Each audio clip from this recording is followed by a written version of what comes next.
Jill Valentine, the famous protagonist of the Resident Evil series, with her many cameos from the very first and original Resident Evil 1 to all the way to her appearance in Resident Evil Revelations. But before her future iterations were ever created, Jill had such a large role during the Raccoon City incident and how that played out before and during Resident Evil 3. So in this video, we'll break down Jill Valentine before the events of RE3 and discuss her overall trauma after the events of the Spencer Mansion incident. We'll also speculate on how her story could change in this upcoming Resident Evil 3 remake. Anyways, before we do get started with the video, I just want to say my name is DeVuH, and I do cover a lot of Resident Evil and other survival horror content on my channel. So if you guys enjoy these type of content, then please feel free to like and subscribe for more videos like these in the future. And also possibly adding me both on Instagram and on Twitter, where you guys can message me there personally at any time. Also, on a quick note, I will be referring to all the different sources about Jill, which may not be canon, but I just wanted to include it just to give us a more in-depth look into her character. Anyways, let's go all the way back prior to Jill becoming part of the RPD STARS team. Starting her adolescence,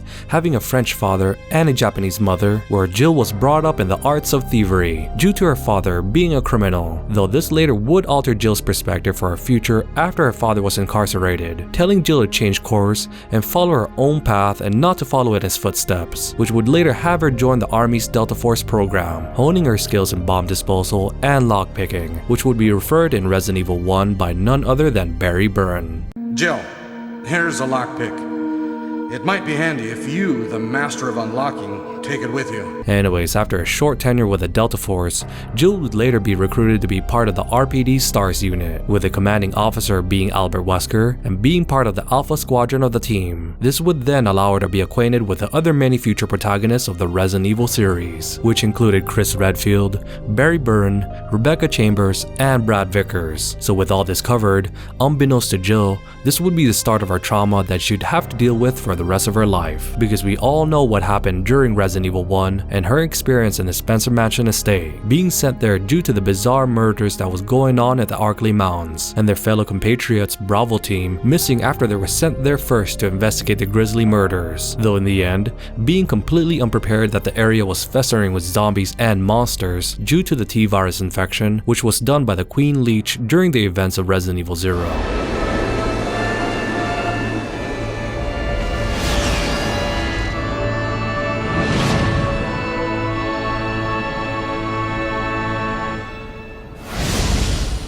So once arriving at the Arklay Mounds, Jill and the rest of the STARS Alpha team started to search for Bravo team, until they were pushed into a corner when some of the Cerberuses attacked Joseph, one of the front point men of STARS.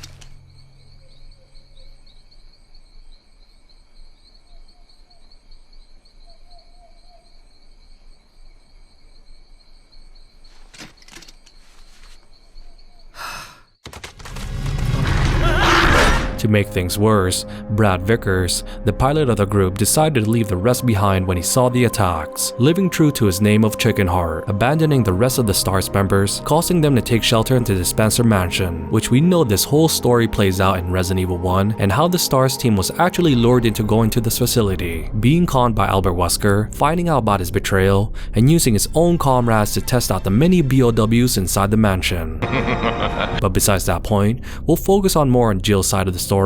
and how this would traumatize her for the following months, because in SD Perry's novel and the Resident Evil Chinese manhua, they gave a depiction of Jill's adventure during RE1 and how that affected her before and during Resident Evil 3, which we could start off with SD Perry's recount on how Jill was having nightmares after the Spencer Mansion incident, which at this time she already returned back to Raccoon City, where she and the remaining survivors of STARS team tried to inform the public about the Umbrella Corporation's many experiments. But during her time off while in her apartment, she would suffer from PTSD-like symptoms, having constant nightmares about what she fought in the Spencer Mansion, with one in particular was with a tyrant, and how she was dealing with the fact that she almost lost her life, with some of the passages in SD Perry's novel indicating that she dreamt of the tyrant killing the rest of the STARS members, and soon after, the monster would chase after her as well, preventing Jill from having any kind of sleep, where she always had her weapon close by just in case she had to deal with another monster again, which I thought this aspect from the novel was a great touch, because with Resident Evil 3 RE3 Remake on the horizon, wouldn't it be great to see a small backstory of Jill prior to the events of RE3, showing her in her apartment and dealing with all the scrutiny and lies from the Umbrella Corporation. Also, the fact that the corrupted Chief Irons decided to disband the STARS team officially to reduce their influence with the public, leading Jill to question her motives and deal with all the trauma that she went through in RE1 all by herself, which could be a possibility due to the setting of the opening moments of RE3 Remake's trailer, where we saw her escaping from her apartment complex. And also we get a small segment of her contemplating by the window of her room, indicating that this aspect to her backstory can be implemented and would give us a great and solid foundation to this character prior to us controlling her for the rest of her journey in RE3 Remake, seeing her overcome all the PTSD-like symptoms and finally try to escape Raccoon City while also dealing with Nemesis.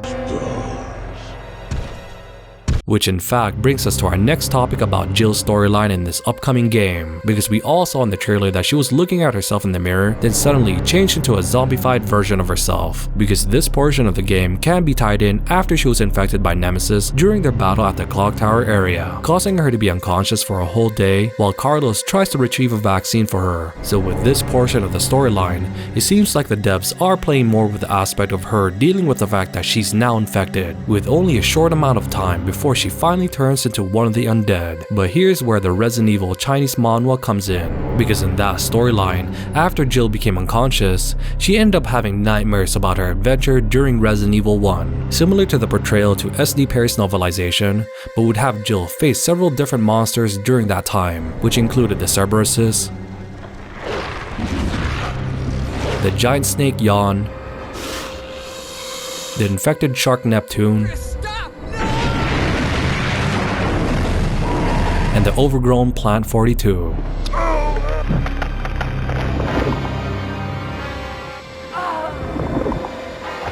With each monster depicting Jill's nightmare situation, watching her deal with the exact same monsters like she did before. But there was one aspect that I found kinda creepy, which was the fact that she killed Neptune by eating them, which either indicates that she's losing her mind or she's slowly turning into a zombified state that we saw in RE3 Remake's trailer, but in this case would manifest itself inside her nightmares. So with this upcoming remake, they have a lot of room to play with, especially when it comes to Jill's trauma before and during Resident Evil 3. So implementing some of these storylines